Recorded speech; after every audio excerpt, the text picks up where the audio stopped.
Okay, this is a PrivateCitizen. I want to show the test for the I guess the RockShaft rate of descent knob. I think in the service manual it says, if I remember from what I read from Green Tractor Talk, the person that posted it, in order to do this test, you need to have the rate of descent valve fully closed. Wait 30 seconds, measure the height, and then wait 5 minutes and measure the height again. I do have a Tartar spreader on here.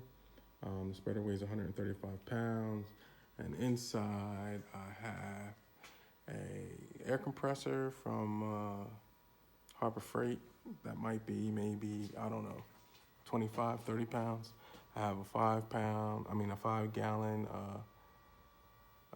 gas can of diesel, and I have 2 bags, 20-pound bags of charcoal.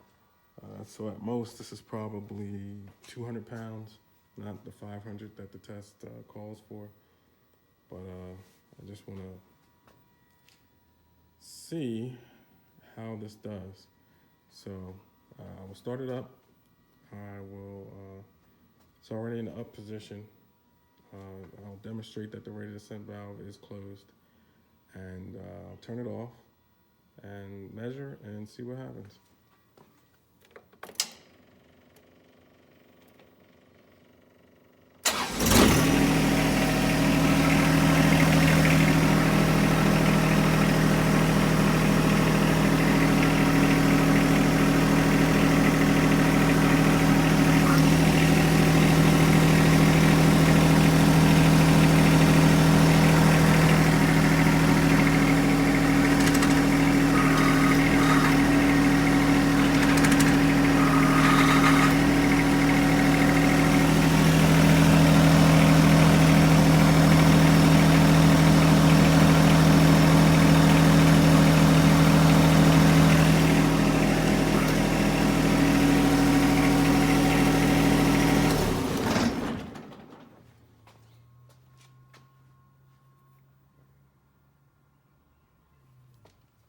Okay, waiting 30 seconds. Guess I'll get the tape measure.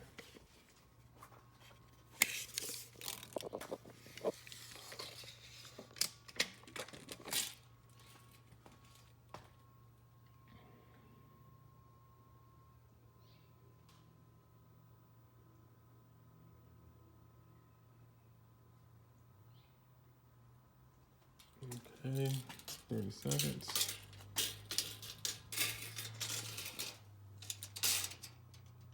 And it's actually at 32. So when I did do this test with the rate of descent fully open, 30 seconds in, it was at 31 and a half. So that's interesting. So I guess right off the bat, it dropped half an inch.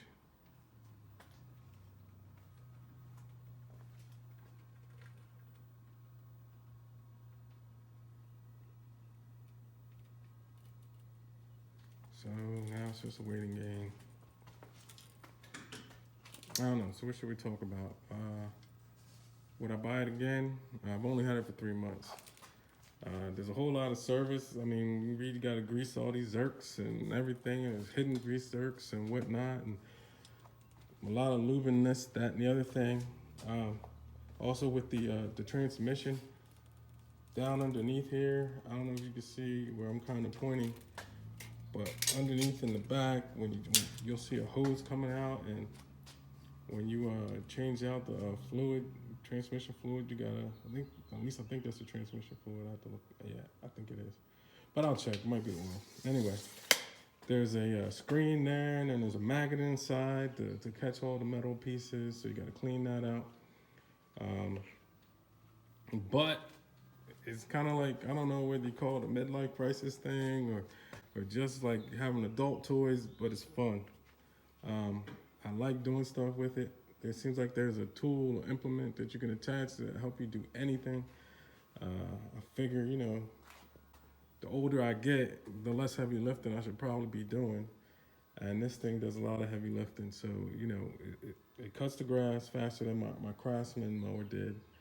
And the Craftsman mower is just a 54-inch. Let me see if I can show it to you. See, that's what I was using. So this cuts it much faster. Probably cut my time in half, at least. That's 54-inch versus 60, but the speed of the blades and everything like that, and this will do about, what, 10 miles an hour, I think, and high. Anyway, I love that. I like the front end loader. I use it to spread the stone. I got pallet forks from, is it palletforks.com, which is Titan attachments. I think that's around, somewhere around 300 pounds for the pallet fork attachment with the actual forks on there. Each one of the forks is 90 pounds, and I think the fork attachment is somewhere around, I don't know. To be honest with you, I don't want to give you the wrong number, but I think the total together is around 300 pounds. So it's like 95 pounds for the attachment, and then I think it's 90 pounds for each fork. Got a couple minutes left. So for me, I needed like more space because right now I got this thing sitting in the garage and I share it with my motorcycle. So what I did was I just drilled a little hole there in the end, and then I just have a bungee cord, and then what I do is I just bungee cord from there to here.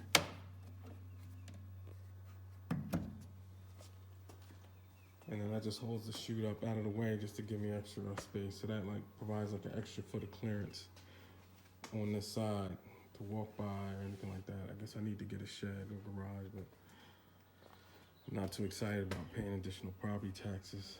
So where I am now, it's like right around $10,200 a year in property tax for a $290,000 assessment. Yeah. So we got about a minute left for measuring. But yeah, I like it a lot. It has a cigarette lighter adapter here, so you can charge your phone, anything you need, you know, cup holder, the hydrostatic front back. I love that. The only thing I didn't like was when you put it in reverse while you're cutting, it shuts off the whole tractor, not just the mower blades. But underneath this panel here, there's a switch right about here, and if you zip tie the actuator on that switch so that it's in, you won't have any problems. It'll stop that. Also, if you just lightly press the reverse pedal, you can back up. At least I could without it shutting off. But you got to be really light on it. Okay, so I'm looking and I'm still at 32. So it didn't move at all in 5 minutes. So I'm gonna say that part passes. So I don't know if you saw the other video, but so the valve did not pass. I did this with the rate of descent all the way open, and it dropped more than 2 inches from when I first turned the tractor off, and it was at 2 inches from when I measured 30 minutes after the tractor was off till the first 5 minutes. And that's only with 200 pounds of ballast on the back. So Central Jersey Equipment, where I bought it, they're located in, well, they have one in Elmer, they have one in Hamilton, they have them like further up in North Jersey. But Central Jersey Equipment, this one came from, this 1025R came from the Elmer location. I think the other one's in Columbus, New Jersey. And the service is gonna be in Hamilton. It's $75 a drop off, $75 pick up and drop off, that's the charge. Of course, if I take it to them, it would be free. So I'll probably work on getting a bigger trailer. What else? Oh, and the Hamilton location, they said they're 2 weeks out on service.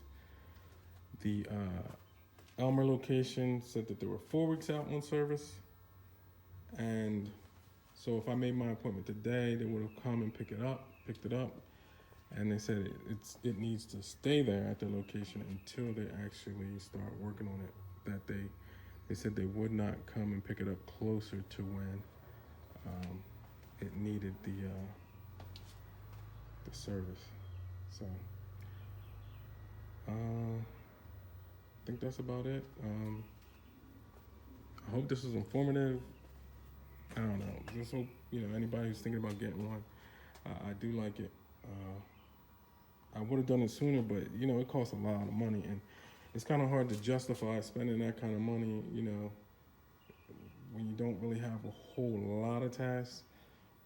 But what I find is once you get it, there's a whole lot of other stuff that you thought about doing that you actually start doing because you have it and you can use it to do work. So I would say if you got some space, you got a little yard, a couple acres, I would say go for it. I really don't think you'll regret it. Helps in the winter if you have to move snow. Just a lot of little things that you never thought, like, okay, you could buy mulch in bulk instead of getting, buying it by the bag. You can buy it in bulk maybe and save money. Maybe you have some low areas in your yard, you get the topsoil delivered and you can spread it yourself. It makes you a little bit more independent for certain things. You don't have to depend on people, but some people I know really, they love the full service industry and they just like hiring people to do things. So maybe it's not for you. It's up to you. But for me, I like doing things. It's kind of like a satisfaction I kind of get on it. I did it, or it has my own personal stamp on it. So, all right, that's my 2 minutes. Thank you all. Well, really more like 12, but thank you all for tuning in to my little channel, my video. Again, this is Private Citizen. One day I have to explain how I came up with that name, but yeah. All right. Catch you later. Bye.